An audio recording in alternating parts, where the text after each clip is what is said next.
I promise y'all that in this video, I will be 100% completely, absolutely unbiased. So if at any point you feel like I'm being biased, feel free to call me out on my BS down in the comments below. But Heat fans, are y'all starting to get worried that we may miss out on Damian Lillard? Well, maybe you should be, because just yesterday we got the report saying that the Toronto Raptors enter the week as front runners to land Damian Lillard, and that's per Mark J. Spears. Now, if you don't know who Mark J. Spears is, he's this guy, the same guy that did a sit-down interview with Damian Lillard just a couple weeks ago that got us all excited.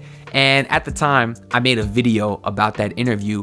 And in the video, I actually give a lot of credit to Mark J. Spears. I say he's a very credible reporter because, after all, Damian Lillard could have did a sit-down with anybody, and he chose Mark J. Spears to do it. And there was also a lot of reports, and I heard on all the podcasts that I listened to, that Mark J. Spears is very close with Damian Lillard. So he's very clearly a trustworthy reporter.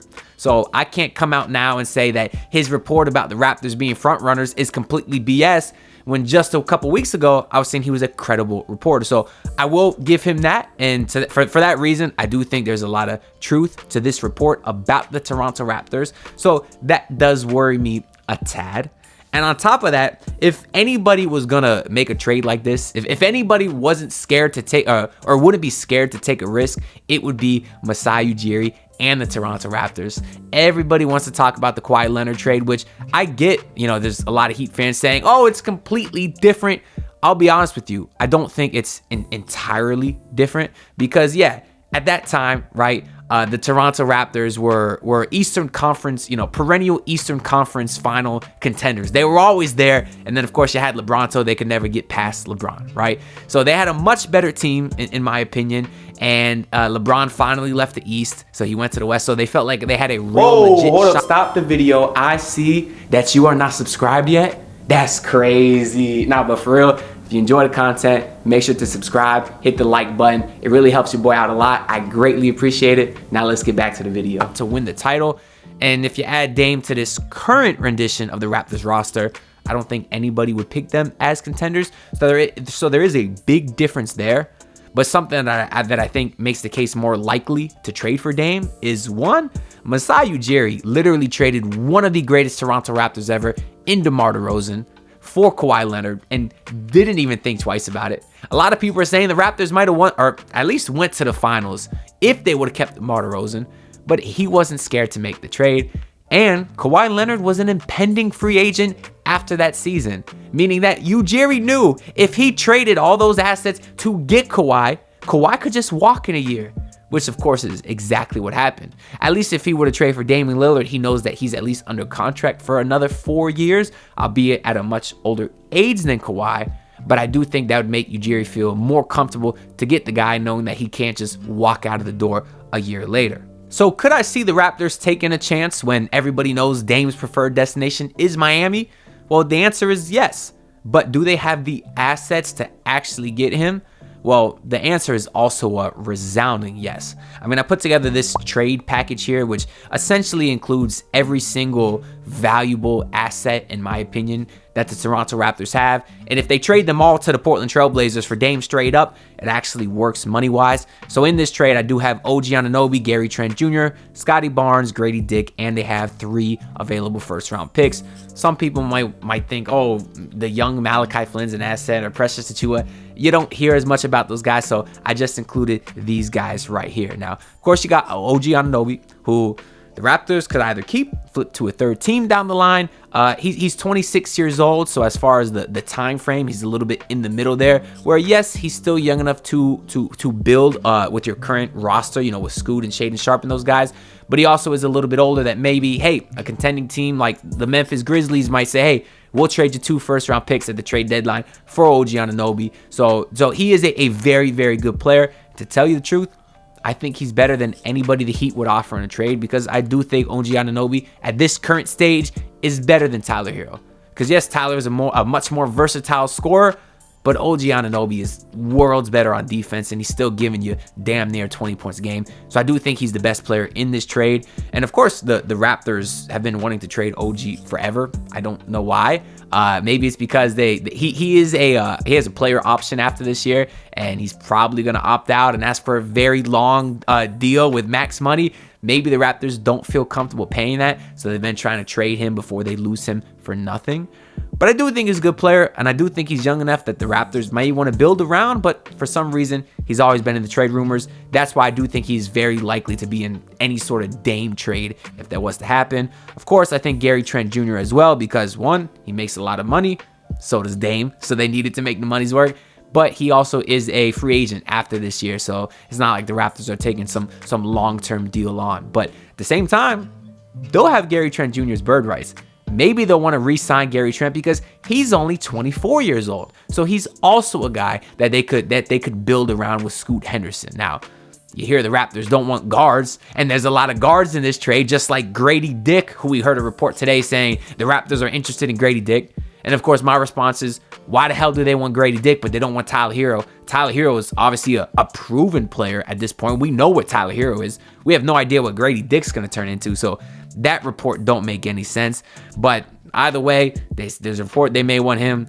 I could see them possibly wanting to retain Gary Trent Jr. I mean, they already had him once and then did a terrible trade to get Norman Powell. So they have a chance to right their wrong and get Gary Trent Jr. back on the roster. And of course, the guy that everyone wants to talk about is Scottie Barnes. I mean, if the Raptors were to include him in this package, the deal would be taken in about half a second by the Trailblazers, and the Heat can't even come close to within a fraction of how good this deal is. But I don't think the Raptors would ever actually trade Scottie Barnes, and we've heard numerous reports saying the same thing. So even if you were to remove him from this trade, the deal still works money-wise. And in this case, the Trailblazers would be getting OG Anunoby, Gary Trent Jr., Grady Dick, and 3 first-round picks. So this would leave the Raptors with a potential starting lineup of Damian Lillard, Dennis Schroeder, maybe at the 2 spot. That can be a little more tricky. I know they also got Will Barton and some other guys, but let's just say they run a backcourt of Dame and Dennis, and then of course you got Scottie Barnes at the 3, Pascal Siakam at the 4, and Jakob Poeltl at the 5 spot. This is a very nice starting lineup for sure. Obviously the bench and the depth leaves a little bit to be desired, but as far as a starting unit, it's very nice. It's solid. Does that mean they're top 4 in the East? Maybe. I mean, they could be, maybe not. Does it make them championship contenders? I certainly don't think so. But honestly, we can debate that all day, so I don't really want to talk about that. I want to ask you though, does this package from the Raptors beat this possible package that the Miami Heat could send over, which is Kyle Lowry's expiring deal, Tyler Hero, the 2 young guys, and Jaime Jaquez Jr., Nikola Jovic, and the maximum 2 first-round picks we could send without doing a 3-team deal? Now, in this case, I also have the Heat receiving Nasir Little just to make the money work, but you understand there's a million different combinations with 3 and 4-team trades that could send out money elsewhere to make the money work and still have the Trailblazers end up with this package here. So do you think this package is better than what the Trailblazers are offering, assuming they don't give up Scottie Barnes? Personally, I don't think so. I think Jaime Jaquez Jr. and Nikola Jovic certainly have a lot of value, specifically because they are on their rookie contracts, and a guy like OG Anunoby and Gary Trent Jr. are going to be asking for a ton of money next year, and all of a sudden, their contracts don't look as valuable. But again, we can debate which package is better all day, so I'm not really here to talk about that either. What I want to talk about is if Damian Lillard would actually report to camp if traded to the Toronto Raptors. And I know what y'all gonna say, so wait. So, if you about to type in the comments down below, just wait, give me a second. You gonna say, no, Damian Lillard is not James Harden. Damian Lillard has been loyal for his entire career. He's of the utmost class. He's not a guy that would do that. And maybe he would report to other teams other than Miami. Maybe he'd go to a team like Milwaukee or Philly to play with a superstar. Maybe he'd go to New Orleans, who has a stacked roster, gets to play with his boy CJ McCollum. Maybe he would do that. But I don't think that he would go specifically to the Toronto Raptors. Now, there's a few reasons why I believe this. Of course, within the last couple weeks, we heard all these whispers of a mystery team or even the Toronto Raptors perhaps getting in the mix. And within that time, we've heard some reports that I actually found really interesting. The first one that I want to talk about is from Sam Amick just a couple days ago, who said, with Dame, I think the Harden-esque escalation wouldn't happen unless he were dealt to a team like, say, Toronto, where he clearly doesn't want to be. I think Sam Amick very intentionally signaled out the Toronto Raptors because they started to hear whispers of them throwing their name in the hat, and Dame wanted to get it out there that he will not report to camp if he's sent to the Trailblazers. And we already know that Sam Amick has a very close relationship with Dame's agent, Aaron Goodwin, because a couple weeks ago, when there was that video that went viral of Dame in the club on vacation and Will Smith's Miami was playing in the background, Aaron Goodwin actually went to Sam Amick to say that, hey, this was just a coincidence, it wasn't intentional, and he purposely chose Sam Amick. So it's very clear that Sam Amick has a relationship with Damian Lillard's agent, and I guess in turn, Damian Lillard. So I don't think this is a coincidence that Amick intentionally signaled out the Toronto Raptors. And on top of that, I know everyone here trusts Shams Charania. So much so that I've seen a million fake breaking news, the Heat trade for Damian Lillard from Shams Charania accounts that are faking everyone on Twitter or X. I hope y'all ain't falling for that. But Shams had this clip from a couple weeks ago in which he said this. Really, at this point, I'm told the only two training camps that Damian Lillard would report to, in theory, Portland and Miami. So if a team like Toronto, for instance, were to trade for a Damian Lillard, I do not believe Lillard would even report. I believe that standing trade request would still be there if he were to be traded to a team like Toronto or anyone else really that wants to take a chance at this situation. And if you listen to that, which team does he say not once, but twice? If a team like Toronto, I believe that standing trade request would still be there if he were to be traded to a team like Toronto. That's right, the Toronto Raptors. He goes out of his way to say specifically Dame would not report to camp if traded to a team like the Toronto Raptors. Again, I think that's very intentional with Shams. We've also heard many times that he has a close relationship with Damian Lillard his agent. So for that reason, I don't think him signaling out the Raptors was a coincidence. And on top of all of that, everyone has a breaking point. Imagine you're Damian Lillard, one of the classiest guys in the league, right? For 13 years, you put nothing but your blood, sweat, and tears into an organization. And then after 13 years, they know you're unhappy and they say, listen, we're going to do everything in our power to build you a contender right now. We have all these moves we're going to make. We have the 3rd pick in the draft. We're going to trade that to get someone that can help you right now. And then after all of that, what do? They stab you in the back. They lie to your face and they say they're going to do a million things that they're not going to do. And then after all of that, you tell them which team you want to go to because you say, hey, I understand we're moving in 2 different directions here. No disrespect. I'm not going to make it messy. You want to rebuild with Scoot Henderson. I want to win a ring. No problem. Just trade me to a team that I want to go to. And now it seems like the Trailblazers and Joe Cronin are doing everything in their power to not even speak with the Miami Heat. Can you imagine how disrespected Damian Lillard feels? I mean, he's been treated with the utmost disrespect. And as a man, as a human being, everyone has a breaking point. So yeah, he's not the type of player like James Harden to wear a fat suit and start complaining every 5 seconds and go out there in China and say, I'll never play for Daryl Morey's team again, or in this case, Joe Cronin's team again. Yeah, maybe he's not that guy now, but everyone has a breaking point, and it will come to a time where he says enough is enough and I'm tired of being disrespected.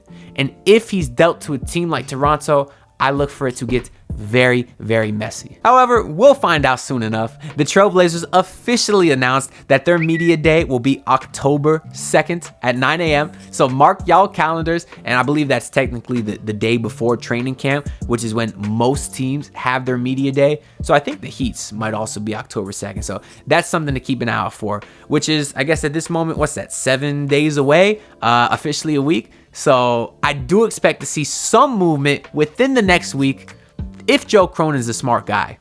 That being said, I have no idea if he knows what the hell he's doing. I'd probably lean towards no. That's why I wrote this diss track, and I'm gonna play that for y'all right now. So make sure to like if you enjoyed, leave a dislike if you didn't enjoy, and subscribe. And I'll see y'all next time. Peace out. This one goes out to Joe Cronin. He is an ugly, bald-headed hoe who don't know shit, won't pick up the phone, so I'll tell you how it's going. First off, get your head out your ass. And if you think you keeping Dame, ha ha ha, I'ma laugh. It was a couple years back, he said he's loyal for life. But you're a liar, he's tired, and in his back is your knife. You think you winning and swindling with the heat. You got for fetish, you always end in defeat. If you Lord of the Flies, then Pat is Lord of the Fleas. But you still think you Woody with Andy down at your feet. You haven't heard, Andy Ellisberg will not be deferred. You like Verb, haven't said a word, phone on don't disturb. You absurd, Portland kicks you to the curb. It's deserved for finishing third when the 3-team trade for Dame confirmed. Pat take his nuts, dragging balls on your face. Kamehameha, kids is here to stay. You give us Dame, but we also keeping Jovic. And if Pat wanted to, he also would take yo bitch. Slip back his hair, that's something you cannot do. And then pipe your girl in his Armani suit. The next day she'll beg for Pat back and he will not show up. He went balls deep then left just like he Tango Vailoa. Cronin, I'm candid, I'll tell you I can see your future is grim like in Billy and Mandy. If you do Dame dirty like Dirty Dan Sandy, who's sleeping like Pat, now I'll pass it to Andy. I got a problem with you, here's the matter, dude. I'm kinda mad at you, I'm mad at you because your attitude is getting rather rude. Show gratitude to Dame cause you never made it seems better. His 2 longest tenure teammates are Harkless and Myers Leonard, who are bums. Yes, Heat fans know that they both suck. Tell me, Joe Cronin, what is it you want? You said now is winning time, but you want all the picks. I wish you'd make up your mind instead of making me sick. Where the hell you at, Joe? Where you at? Where the hell you at, Joe? Where you at? Where the hell you at, Joe? Where you at? What you gonna do, Joe? Where the hell you at, Joe? Where you at? Where the hell you at, Joe? Where the hell you at? Where the hell you at, Joe? Where the hell you at? Where the hell you at, Joe? Where the hell you at? Where you at, Joe? Where the fuck are you at, man?